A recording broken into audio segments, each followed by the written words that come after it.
This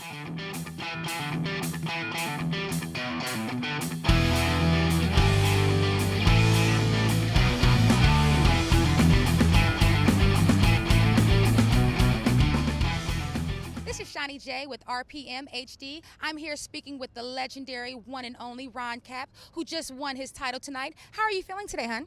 Well, legendary. I feel old now. No, I'm just kidding. Well, legendary, which means that you're going to go on forever and everyone's going to know your name. I like it. I like it a lot. Can you go on the road and be my agent? Absolutely. You can hire me today.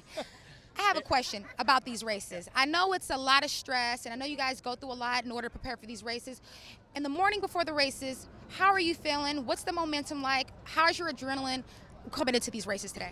It's the adrenaline's high. It really is. And not only do you feel sort of butterflies in your stomach, it's almost like bald eagles are flying around. You really are, you lose, you go home. And it's this kind of sport where you can't make mistakes. It's 0 to 330 miles per hour in less than a quarter mile. So there's a lot going on, and you really have to be on your game. But it's such a team effort. You've got 9 guys on the crew and me as a driver. So they give me a great car, and then I can't mess it up. So they sort of hand it off and say, all right, man, finish the job. So just a great team effort by all my Napa guys.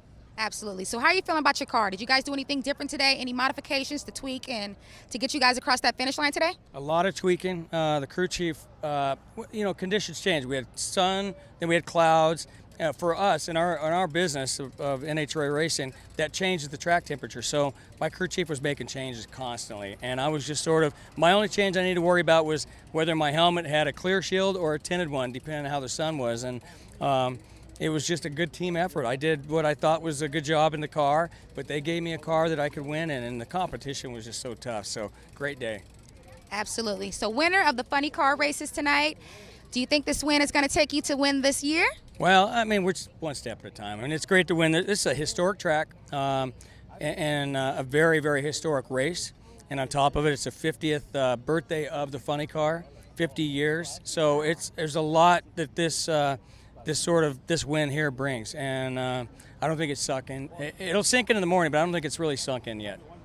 Wow. You heard it right here. Right here from the Winner's Circle. Ron Cap talking about his big win. We're so happy for you. Congratulations. Enjoy this winning circle that you're in. I know you're going to celebrate tonight. Enjoy. Thank you. Thank you. Huge win here today. And tell us about this. Obviously, emotions run high for you racing here in pretty much your home track. Yeah, a lot of family. My mom's 70th birthday was this week, so my wife's been working on for 3 months a surprise party for her at somebody's house about a mile from here. So we did that last night. It was just a lot of extra stuff going on, which Pomona always brings. But to kick the race off, knowing it was going to be on FS1 and the Fox Sports channel, it's just so much excitement. I think if you talk to anybody, no matter what class it was, there was just this excitement in the air about a change in our sport that was bigger than we've ever had, and they lived up to it. It was great. It's neat to do an interview and to hear the echo, and there's no longer PA talking to you or whoever it is down at the other end and separately talking to TV. I was doing the interview in the semifinals, and I could hear the crowd and hear the echo as they played it live, and whatever delay that was. And it's weird, but it's the way it should be. And it's been a long time coming, but Peter Clifford, everybody in NHRA, it just really lived up to the hype. And what better way than to be the funny car driver that got to get up there and get all that TV time. That was cool. I got the best team in the business, and they gave me a great race car. There's no whole shot win without the car that we had. And in all honesty, I rolled it in a little more, so those numbers are skewed as far as reaction time. So nothing taken away from Dale. He brings every bit out in me for sure as a racer. He's a good friend and returning champion. So all that together made it bigger than a final round. I mean, that was big. And so if I can get a win any way we can do it, I don't want it to be overblown that it was a whole shot, because it was just those numbers are a little weird. Well, it seemed like your car really ran consistently today, had a couple of stumbles early in the day like everybody did, but there really was kind of that turnaround run during qualifying where Ron seemed to get a grip on the racetrack. He struggled a little early, but that seemed to be the moment that this team really kind of came to life this weekend. Well, I mean, correct me if I'm wrong, but I think we were the only car to go all 3-second runs, all 4 runs in qualifying. Even though one was a 399, we had the belt come off in 2 of those, the 399 and I think the 397. So all 4 runs in the 3s. I don't think anybody did that this weekend. So I was quietly looking at that. I knew he had a good race car. Tobler and I have grown so much together. And it's like a marriage. And he really teaches me a lot on race day, even as long as I've been around driving. And it's invigorating to wake up in the morning and know I got a guy that is a racer like that. So we had a heck of a day. I mean, look, the people we had to race was crazy. Robert Height in the semis was like a final round, racing those guys. It's just great weather, and the grandstands being as full, it was sort of weird because this weekend's been a little bit off, as far as the grandstands. It's Southern Cal, and there's a lot to do. But to come around the corner on a Sunday, and it's Valentine's Day, and the grandstands were packed. So there was either a lot of women that came out, or a lot of single dudes came out today and just filled the grandstands up. But it was full, and there were a lot of women out. So I mean, kudos to guys bringing their wives and girlfriends out, and more so for all the women that came out with their significant others on Valentine's Day to spend the day at the drag races. Is pretty cool, and that teaches you a lot about relationship for sure.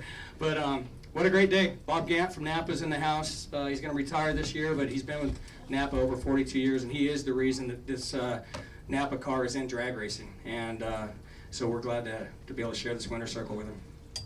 Hey, when did you find out about Chase?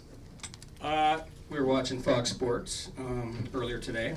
Not to drop a name, but it was on Fox Sports. Fox Network. And Paul Mecca, who handles our sponsor relations, came over and said, guess what? Chase in the 24 car, Jeff Gordon's, got the pole. I mean, what a story. So I'm like, oh, man. I was going to tweet him and say, way to put the pressure on, man. But I didn't want to jinx ourselves. So as we kept going further in the day, I thought, man, how cool would it be to be able to have the Napa guys have the pole at the Daytona race, and then here win in Pomona at the other end of the country on Fox Sports 1. How do you spell And you can watch it on replay tomorrow, Ron. Oh, yeah? So, Oh, there you go. you had a couple I didn't mechanical know that. problems, but you were pretty confident going into today's eliminations, weren't you? Oh my God! Don't trust me. If I look confident, you can't be.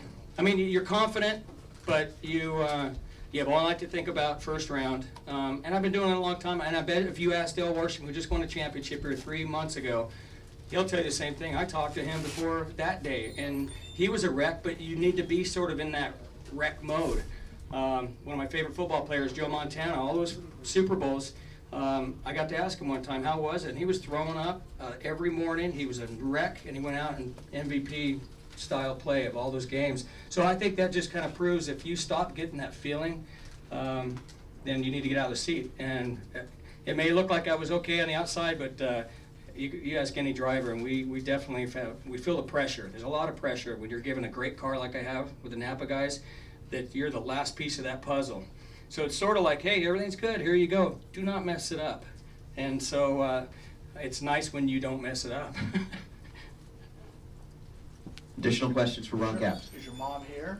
Oh yeah, yeah. I grew up in San Luis Obispo. She's been here all week. We surprised her last night. There was about 75 people that showed up. A lot of them from out of town. A lot she hadn't seen in a long time. It was special. It was cool. And she drove a dragster when I was a kid. She drove a front motor dragster several times. Everybody talks about Shirley Muldowney, but let me tell you, my mom was my dad's crew chief, and the altar that he had. She drove a front motor dragster when I was a kid. It was sort of normal for me to have that around. And my dad used to have a couple race cars, and he would put her in it, and just to piss the guys off, instead of him driving it, she'd go out there and whip them every time. So she's very, very involved in drag racing. When I was growing up, she is a big reason that I'm even in the sport.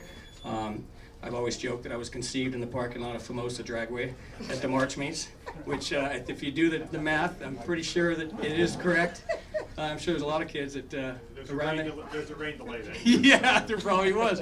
The Fuel and Gas Championships did rain a lot. You're right, Bob. What's her first name? Betty. And she is down there. She was the first one to hug me. She was waiting. She's about 4'3", Portuguese lady. She's great. Is it B-E-T-T-Y? That's correct. Okay. And then they got you in the go-karts at the Santa Maria Speedway? Yeah, they took me out Santa Maria Speed. My dad he was a track champion there, and we've got pictures of her driving front motored cars, dragsters. It was fun. And then did Alan Johnson make you sweep out his garage when you were a kid? Oh yeah, I worked out in their barn when Blaine was alive. We used to go work in there when Blaine drove. They didn't have a big shop. They had a barn with a very cold concrete floor in the dead of winter, and we would work out there till 2 or 3 in the morning. And I learned a lot from the Johnsons. So you said it's like a marriage between you and Tobler. Did you send him roses today? I did not send him roses. We had something come up in qualifying, and we had a good talk. But it's moments like that where it is like a marriage. You know, I have these little things you got to get through, and sometimes you disagree on things, and it always comes down to the respect that I have for him and how much he teaches me still. As long as I've been doing it, I still feel that way. I felt that way with Ed McCulloch, with Roland Leong, all these legendary crew chiefs I've got to work with, and Ron's the same way. By the way, this is Ron Tobler's 50th win, I think, overall as a crew chief. I'm pretty sure, and that is big. That tells you a lot about who he's worked with, who he's and sort of brought up, and that's a lot of wins for a crew chief in funny cars and top fuel.